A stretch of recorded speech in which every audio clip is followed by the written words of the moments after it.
siyisizwe esingazi ukuthi sisukaphi sifana nokuthi siyisizwe esingazi ukuthi siyaphi. Sanibonani babukele emakhaya, igama lami uyanga kaCenga, silana endaweni yokumaphumulo, size kubaba uMadlala ongumbhali wencwadi ethi bayosiphika abangasekho. Enginzele nakho ukuthi nje ngitshengise indawo la umdlalo kade udlalelwa kuyona, ngintshengise nabadlali bayo, ngitshengise nombhali wethu. Hawu uzoyibona wena incwadi ebimnandi. Ngizocela ukuthi ningilandele sibone indawo enhle kangaka nendawo esaphila isidala. Ngiyazi ukuthi nina nje senaphila isilungu kakhulu. Ngicela ningilandele sibone indawo kade idlalelwe kuyona.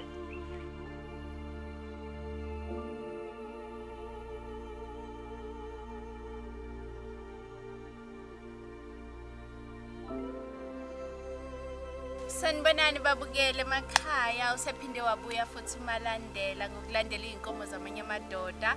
Njengoba nazi ukuthi ngihlezi ngahambi ngedwa, ngihamba naye ke ubaba wethu lana uthi Madlala ongumbhali wencwadi bayosiphika abangasekho. Okay, sizokhuluma ngesigaba seshumi la khona sikhuluma ngokukhothama kwenkosi, ukukhuliswa kwenkosi, ukuganwa nokubekwa kwenkosi entsha nombuso wayo. Baba siyakubingelela siphinde sikwamukele futhi ohlelweni lethu bayoliko nemikhuba. Cela ubingelele ababukele emakhaya. Babukeli sesiphinde saqhamuka ke futhi ngaphansi kohlelo lwethu lolu oluphathelene namasiko nemikhuba. Siyacela ukuthi nje okujwayelekile sihlale nani nisilalele kuzobe sekugcineni siyabonga. Baba sike sizwe lana kuthiwa umuntu uyashona, iwele liyenda, inkosi iyakhothama. Ngabe ukuphi umehluko phakathi kwalezi zinto? Sontathu. Njengoba usukubalileke lokhu okuphathelene nomuntu uyashona kodwa iwele kuthiwa liyenda, kuyakhombisa lokho ukuthi kunamagama athile okuhlonipha abantu ngokuthi bangobani. Lapha ke enkosini, inkosi iyahlonishwa kakhulu. Akushiwo ukuthi yona ishonile kodwa kuthiwa ikhotheme, ngoba kuthathwa ukuthi inkosi ayifi, kusuke kusazobuye kuqhamuke enye inkosi futhi endaweni yayo ezofana nayo ezoba inkosi, ezobizwa ngegama lokuthi inkosi. Njengoba usithele inkosi kubuye kuvela inkosi, ukuthi ayifile phela leyo nkosi, useyinkosi.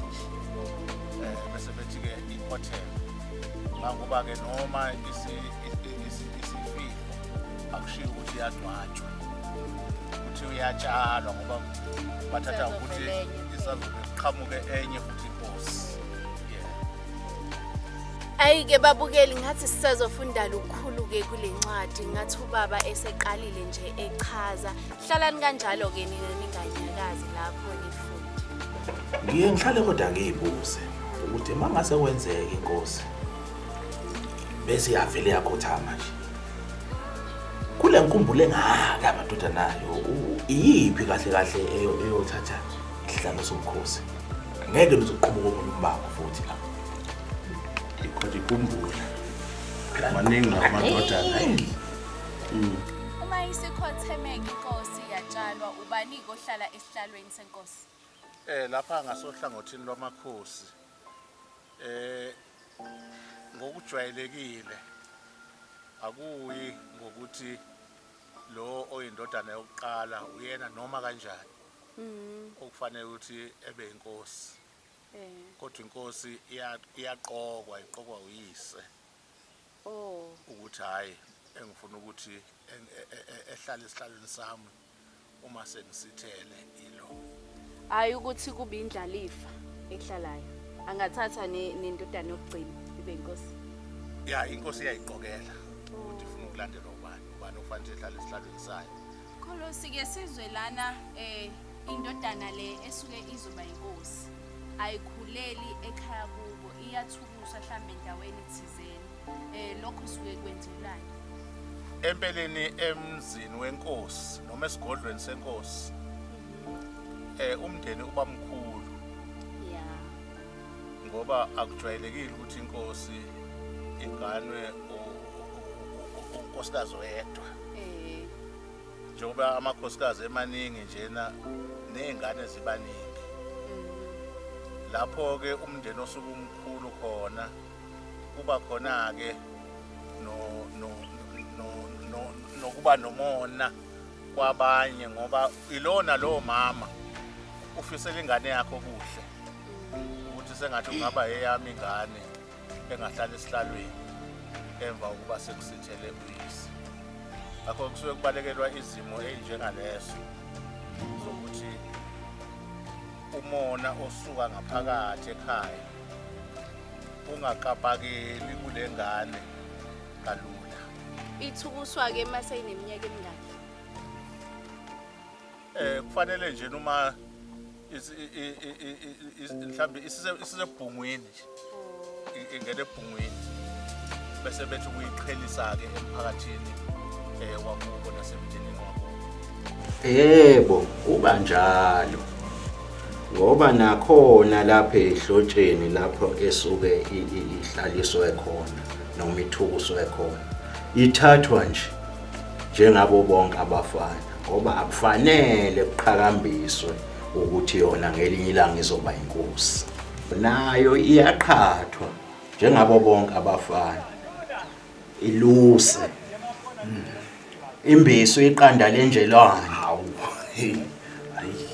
itapi inyosi ukuze iqonde kahle impilo yabantu ezobe baphethe. Lapho esuke ithukuse khona iphathiswa okwengane yasebukhosini noma iphathiswa nje unkosikazi. Akufanele kuqhakanjiswe nalapho esuke ikhona ukuthi izoba inkosi ngoba nakhona ungaqubuka ubutha obuthile bakhona. Kufanele iphathiswe nje okwezingane zonke. Makweluswa kufanele ihambe nayo yokwelusa. Makudatshwa inyosi, makubhiwe iqanda lenjelwane nayo beyimbiza iqanda lenjelwane kanjalo. Iphile nje impilo ejwayelekile. Lokho kwenzelwa futhi ukuthi ijwayele phela impilo nje ephilwa ngabantu ngoba izobe iphethe abantu. Funeka ibaphathe abantu iyazi impilo abayiphilayo baphila kanjani. Sike emkhulu sike sizwe lana ukuthi inkosi mayigula akushiwo ukuthi iyagula. Kuthiwani ke kuyona? Inkosi le njengoba kuwumuntu ohlonishwayo njena nesimo angithi nje konke okwenzeka kuyona kuba namagama athile enhlonipho okunikwa yona. Ngakho-ke uma inkosi igula akushiwo ukuthi iyagula kodwa kuthiwa iyadunguzela. Mangithuke ngisho mina ukuthi iyagula akwenziwa lutho mina. Cha lokho phela sekukubukela phansi inkosi. Kusho ukuthi wena inkosi awusayithathi njengenkosi. Usuyithatha njengomfokazana. Ngakho-ke sekufanele ukuthi ukuhlawulele lokho ngoba phela usuyibize ngomfokazana. Uma usuthena nje nayi iyagula kusho ukuthi usuyehlisile wayibeka ezingeni labafokazana. Kufana nokuthi usuthena wena umfokazana uyona inkosi. Hayibo niyangizisa yini? Kwenzakalani esizweni senkosi? Hawukile. Kwenzekeni? Hey, ukhanya icilongo ngale kwentaba. Hawe baba kusho ukuthi sekwenzeke lokho ngekuvinjwa umuntu omhlaba. Yebo ngoba ngibona namabutho ayaphithiza. Ashona khona. Hawu lapho. Hawu selisilahlile icala. Akuphelile. Hawu, manje yini pho kwangakhalo? Hey, namangizwa ngasililo. Hlobo. Inkosi ayikhalelwa njengomfokazana. Amabutho ayahuba nje eshizaka. Emkhulu sizwe omama bendawo la mebetshela ukuthi inkosi Ukukhothama bathi akukhalwa kunalokho kuyakikizwa. Suke kwenziwelani lokho ngoba siyazi umuntu umekhothema yakhala. Angithi sishilo phela ukuthi inkosi ayifi. Inkosi iyakhothama. Ngakho ungamkhalela kanjani umuntu ongafile? Ingakho nje nabe bengakhali. Usazophinda futhi. Ngoba ufana umuntu osakhotheme nje. Kodwa ke osazobuye evuke ephile kanye nabanye abantu. Ngoba ukukhothama kusho ukuthi usufile. Hey, kwakuyinsizwa njalo leba kwethu. Hey, phoke asikho isigodo esiguga namaxolaso. Hayi kunjalo man. Yayigiye esigcaweni ukuzamazama intaba. Uzinsizwa sezihasha zithi kuze engagayelwa umphaki uyothola phambili. Zithi umkhonto ugwaza kanjani uma usugwaza ngasekhaya? Hawu. Sike sezwa mkhulu bethopha inkosi bethi umkhodo ugwaza kanjani mogwaza nasekhaya. Ngabe lokho kwachaza ukuthini? Lapha ezibongweni umuntu usuke ebongwa ngezigigaba ezake zamehlela. Kodwa ke lezo igigaba bese ibekwa ngendlela ehloniphesekile. Ngoba lezo igigaba imvamisa yazo isuke zingezinhle. Kusuke kuyizigigaba ezimbi. Akho kuma bekhuluma ngazo kufuneka befune indlela ehloniphekile abazoyibeka ngayo. Usubona ke wena ukuthi babeqonde ukuthi njengoba bethi umkhonto ugwaza kanjani mawusugwaza nasekhaya. Siyazi ukuthi ukugwaza komkhonto into engeyinhle. Okukhona okubi noma ongemukelekanga inkosi eyakwenza yazi yakwenza nasekhaya. Inkosi yenza okungajwayelekile. Yathi mayihlawulisa yaze yahlawulisa ngisho umfowabo eyashiyelana naye ibele. Njengoba ke kuvela ibongweni zayo ukuthi umkhonto ugwaza kanjani mawugwaza ekhaya. Ngoba ke inkosi njengoba isho kanje ithi mayikwenza ifuna ukuthi kubonakala ukuthi umthetho awusiki nganhlanye njengomese. Ngoba mkhulu sike sezwa lana usho ukuthi inkosi iyatshala. Ngabe yona ke inkosi mayitshalwa itshalwa kanjani? Mhlambe ake siqale lapha njena emlindelweni wayo. Ukuthi emlindelweni wayo kusuke kuhutshwa nje namahubo ezimpi namahubo akudala. Uma kudingeka ukuthi kuhutshwa amahubo lapho abanye abazovukwa usinga khona ukuthi abagadlela ingoma. Kuthiwe ungashayi phansi. Ungasikaza njena ingoma kodwa ungashayi phansi ngonyama. Uma ilana ihlangatshezwa amabutho. Kukhala icilongo. Kukikizwe. Lokho kwenziwa kuze kuyofika ke esikhathini sokuthi isiyangcwatshwa kusuke kuviliyela nje amabutho. Kukhala icilongo kukikizwe. Kodwa ke phela idliza layo njengoba phela inkosi akushiya ukuthi nethula. Kuthiwa inedliza. Idliza layo lapho esuke izotshalwa khona liyefana nelabantu bonke. Awukho umehluko yilokho nje okwenzekayo. Sike kushawa ingoma. Yebo. Yebo lokho ukuthi ayikhalelwa kube sengathi njena umgubho othile owenzakalayo. Sike sizwe lana mkhulu ukuthi inkosi mayitshalwa iyandlalelwa. Ngabe lolo siko lelo lenziwa kanjani noma liyenziwani? Amakhosi akudala kwakuba nomuntu osondelana nayo kakhulu. Obizwa hayi ngene manje insila. Insila. Kuthiwe insila yenkosi. Lo muntu wayephethe zonke izimfihlo zenkosi. Futhi wayetshelwa ukuthi wena oyondlalela inkosi.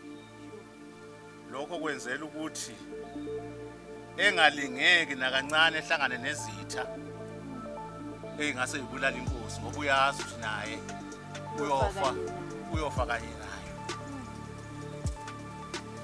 Ukwendlalelwa ke wayendlalela futhi ngempela uma isihambile. Ngoba ufanele ukuthi uqale lokhu uzwela kuqala uma kuphela iy'nqwaba uqale ukungenela phansi egodini elale kanye nenkosi. Akusenziwa manje. Hhayi akusenziwa. Iy'khathi ziyashintsha manje. Sey'shintshile iy'khathi. Isizwe-ke mkhulu siyizilela kanjani inkosi uma isitshaliwe? Inkosi iyazilela. Izilelwa kuze kube ngaphezulu, izilela unkosikazi. Siyazi ukuthi uma kushoniwe njena endaweni noma okhalweni lwakini, labo balolo khalo bayazila abayi emasimini, bayawazila amasiko. Kuyenzeka-ke nasenkosini kanjalo. Kodwa kuze kudluleleke enkosini ngoba kusuke kufuneka ukuthi nesizwe sonke sizile. Amantombazane kufanele ukuthi egunde. Wonke. Yebo, iy'ntombi zesizwe zigunde amakhanda ngoba phela zona yithathwa njengey'mbali zenkosi, iy'mbali zesizwe. Amacece-ke siyazi-ke na ukuthi akuyiwa kuwona, kuyahlonishwa njena, ney'ntombi zingayi emasokeni azo. Uma inkosi isitshaliwe-ke kuthatha isikhathi esingakanani ukuthi kubekwe inkosi elandelayo? Empeleni akufanele ukuthi isizwe sihlale isikhathi eside singenayo inkosi. Uma kuseney'ngqinambana ey'khona kufanele kube khona okuthiwa uyibamba bukhosi obambele inkosi ukuze iy'nkinga zonke zesizwe zikwazi ukuthi zibikeke kuyena. Mayelana nesikhathi-ke kubuye kube kuyena ngokuthi umndeni uhleleke kanjani, umndeni wenkosi ukuthi inkosi ingasheshe ibekwe. Ngoba kuyenzeka kube nembango, leyo mbango iyakubambezela ukubekwa kwenkosi. Kodwa uma ingekho imbango kuyashesha. Kodwa ngeke bese sikukalela nje ukuthi hayi isikhathi esingaka ngenxa yale mgomo esengiyibekile. Ngesentara edlule phela kube nomcimbi omkhulu lapha konkosi. Inkosi ngikhetha phela uNdlunkulu wayo. Kaze yaphi le ntokazi ebenenhlanhla kangaka ethatha ebukhosini? Eyasemantshalini. Ngabe nayo yaqonyelwa iqhikiza njengezinye intombi. Yakhetha kwatshela iqhiza layo ukuthi itshele iyoguqela inkosi. Khulu inkosi ivumelekile ukuthi iyikhethele intombi ezoyigana noma iyakhethelwa mhlambe ebukhosini? Inkosi ngokujwayelekile uma sebefuna ukuthi ikhethe kahle, kuyaye kubizwe zonke iy'ntombi zesizwe, zizonke phambi kwenkosi ngoba isuke ingazazi zonke. Kungenzeka ukuthi ibona lezi ey'seduze kanti khona abanye la ngaphuma sibothe inkosi engabazi. Ngakho ukuze yeneliseke ukuthi ikhethe kahle funeka iy'ntombi zonke zesizwe sayo kuyibizwe njena zizoviliyela phambi kwayo inkosi bese kubonakala ukuthi ngabe khona yini lapho iso lenkosi elitshekela ngakhona. Ayikhethelwa mhlambe kubukhosi mhlambe inkosazana. Nakhona kuyenzeka ihambele imigubho yakwenye inkosi, bisibona intokazi bese ithumela ukuthi sengathi leyo ntokazi ingafika izoyiguqela. Iyayikhethela Ingayikhethela nayo. Mkhulumo ukuthi inkosi mhlambe ithi yakhetha kule intombi lezi ezogidela la mhlambe ikhethe intombi esiqomile isoka la le ntombi lenze njani? Lapha khona ukuthi inkosi mhlambe iyabuka bese iqoka, iyabuka ithatheke iso layo lithatheke lapho elithatheke khona, kodwa bese yenza uphenyo olujulile bese kwenziwa uphenyo olujulile ngalentokazi ngoba iy'ntombi ziyaziwa phela iy'ntombi endaweni engenamasoka kusho ukuthi kwenziwa lolo phenyo-ke ukuthi ngabe kodwa akekho yini ongaphazamiseka uma inkosi iso lenkosi litshekela ngakuleya ntokazi bese kugcina kuphoxeka negama lenkosi. Okusho ukuthi inkosi yabahlonipha bonke abantu bayo. Kunjalo. Sizwe kuthiwa intombi leyo ekhethwa yileyo nkosi leyo kumele ihambe iyoguqela inkosi. Suke kuchaza ukuthini lokho? Ukuguqa kusho ukuthobela isinqumo esesithathiwe. Nalapho-ke kufanele ifike iguqe ngamadolo impela phambi kwenkosi. Iguqe ingaphethe lutho? Cha, ingaphethe lutho. Yini-ke eyenziwa inkosi ngaphambi kokuthi isinelwe? Inkosi kubalulekile ukuthi isesule isihlalo sikayise ngaphambi kokuba ihlale kusona. Ukusesula okusho ukuthi usuke ecelwa uyise ukuthi imgudlukele inkosi esihlalweni sayo ngoba sekuzohlala yena ngoba mangenjalo le nkosi ethi izohlala kulesi sihlalo sikayise osekhotheme ngeke ikwazi ukubusa kahle ngoba kusho ukuthi babambisana ngesihlalo nale nkosi ekhotheme nayo isahlezi kulesi sihlalo ayisusiwe. Sesula kanjani lezo? Sesulwa ngokuthi ucelwe kwabangasekho ucelwe nakuyona inkosi le esihambile esikhotheme ukuthi-ke siyacela ukuthi esihlalweni sakho siyacela ukuthi ugudluke esihlalweni sakho ngoba sekuzohlala ubani oyindodana yakho ukuze ungambangi ukuze buse kahle engaphazamiseki. Leyo ntombi leyo esuke ikhethwe inkosi yayilobolela noma ilotsholelwe isizwe? Inkosi isuke izolotsholelwa isizwe. Ngoba lowo nkosikazi wenkosi ubizwa ngomama wesizwe. Silahlekile la mkhulu siyazi ukuthi inkosi ilotsholelwe isizwe. Ilotsholelwe isizwe kanjani? Uma selukhona-ke lolo hlelo olucacile lokuthi sekufanele ukuthi inkosi ithathe sekufanele ukuthi-ke inkosi ihlanganise iy'nduna iy'bikele ukuthi kudingeka ukuthi kube ney'nkomo eziluma phela zisuka kulezo nalezo y'godi ziyiswe konkosi ukuze ukwazi ukuthi uloboleke umama wesizwe. Inkosi yona ayikhiphe sekuthi uma seyibikileke lapho konkosi sekulobisidaba bakhona ukubona-ke manje abazohamba bokhongela inkosi. Kusigaba 4 sizwile kuthiwa intombazane ilotsholwa ngey'nkomo eziwu-11.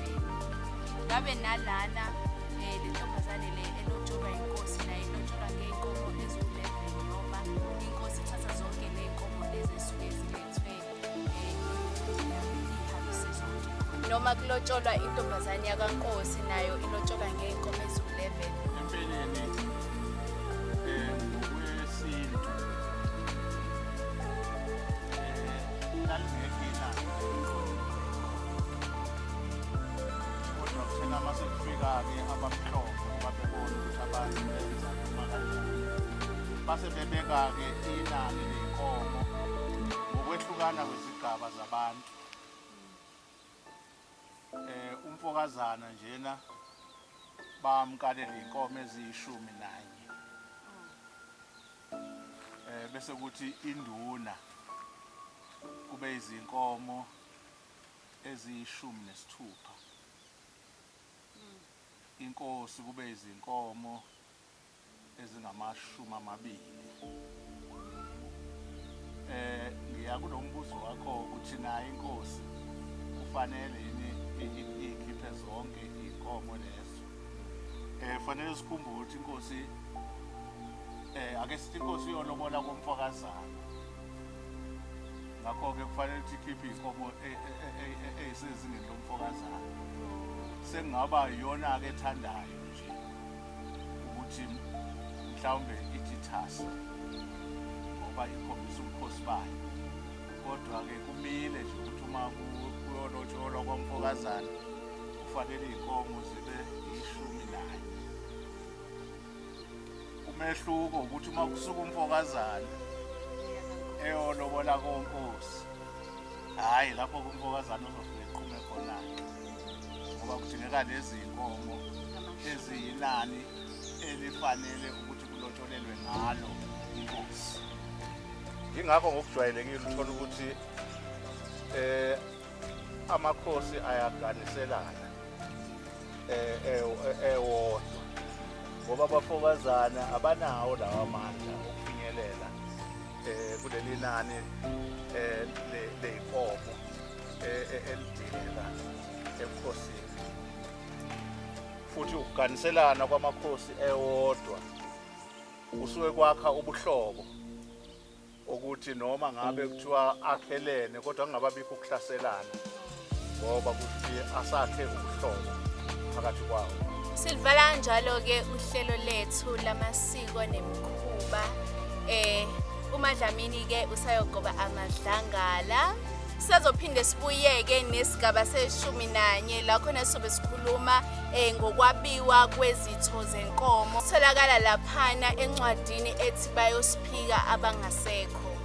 Njengoba seshilo kuMadlamini ukuthi hayi asigeqi magula ngoba simuki. Sisazobuye sivele futhi siqhubeke nokucobelelana ngalolu lwazi. Siyocela ukuthi futhi nilokhu nisibekezelele ngokuthi nibe kanye nathi. Silokhu sicobelelana nje nani kuze kufike lapho sibona khona ukuthi isiyakhekile lendlu ngempela iyaphetheka lendlu yamasiko. Siyabonga. Siyabonga.